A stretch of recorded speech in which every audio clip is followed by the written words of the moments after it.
दोस्तों, इस दुनिया में सबसे तेज रफ्तार दुआओं की होती है। जो जुआ पर आती है उससे पहले ही ऊपर वाले तक पहुंच जाती है, और जब ऊपर वाले तक पहुंच जाती है फिर हमें किस बात की चिंता। एक राजा थे जो कि भगवान में बहुत आस्था रखते थे। उन्हें प्रार्थनाओं में बहुत विश्वास था। वो अपने दिन की शुरुआत, अपने काम की शुरुआत रोज सवेरे मंदिर जाकर करते थे। यह उनकी पुरानी आदत थी। रोज मंदिर जाते, भगवान की पूजा और प्रार्थना करते, और जब वापस आने लगते तो मंदिर की सीढ़ियों पर कुछ देर समय बिताते।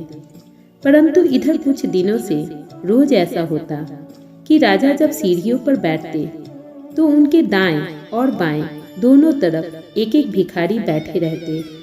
दाईं तरफ वाला भिखारी कहता कि हे ऊपर वाले, आपने राजा को बहुत कुछ दिया है, थोड़ा सा मुझे भी दे दो। और जो बाईं तरफ बैठता वो कहता, हे राजा, आपको ऊपर वाले ने बहुत कुछ दिया है, तो थोड़ा सा मुझे भी दे दो। राजा ने देखा दाईं तरफ वाला तो ऊपर वाले से मांगता है, जबकि बाईं तरफ वाला मुझसे मांगता है। राजा ने सोचा क्यों ना उसकी मदद की जाए जो मुझसे मांगता है। और यह सोचकर राजा ने एक बड़े से मिट्टी के बर्तन में बहुत ही स्वादिष्ट खीर डलवाई और उसमें कुछ सोने के सिक्के डलवा दिए, और फिर अपने सिपाहियों से कहा कि ये खीर बाईं तरफ बैठे भिखारी को दे देना। इस खीर में डले सिक्कों से उसकी जिंदगी बदल जाएगी। सिपाहियों ने वैसा ही किया। खीर बाईं तरफ बैठे भिखारी को दे दिया। खीर पाकर भिखारी बहुत खुश हो गया। भूखा तो था ही, जल्दी जल्दी खीर खाने लगा। पर खीर इतना ज़्यादा था कि उससे अकेले पूरी खीर नहीं खाई गई। उसने बची हुई खीर दाईं तरफ वाले भिखारी को देते हुए कहा, ऊपर वाले ने तो तुम्हारी मदद नहीं की, पर राजा ने मेरी मदद जरूर की। लो, अब यह खीर तुम खा लो। और खीर उसे देकर वहाँ से चला गया। दाईं तरफ वाले भिखारी ने ऊपर वाले को धन्यवाद किया और खीर खाने लगा। खाते खाते उसने देखा बर्तन में सोने के सिक्के हैं। वो बहुत खुश हो गया और ऊपर वाले को धन्यवाद करते हुए वहाँ से चला गया।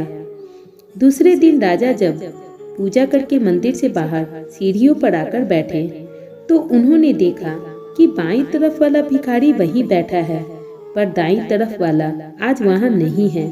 तो राजा ने आश्चर्य से उस भिखारी से पूछा, तुम्हें खीर मिली जो मैंने तुम्हारे लिए कल भिजवाई थी?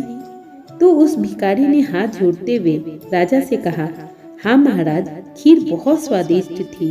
मैंने जी भर कर खीर खाया, और जो बाकी बच गया वो मैंने अपने साथी को दे दिया, वही जो मेरे साथ यहाँ बैठा रहता था।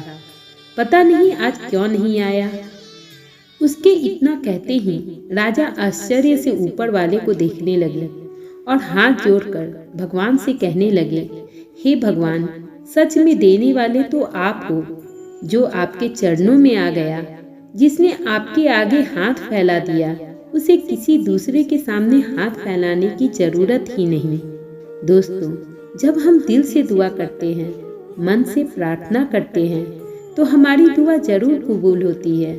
देर से होगी पर होगी जरूर। बस यही विश्वास हम अपने मन में कर लें तो हमें कभी किसी और के सामने हाथ फैलाने की जरूरत ही नहीं, क्योंकि ऊपर वाला हमारी सुनता जरूर है। वो कहते हैं ना, भगवान के घर देर है पर अंधेर नहीं।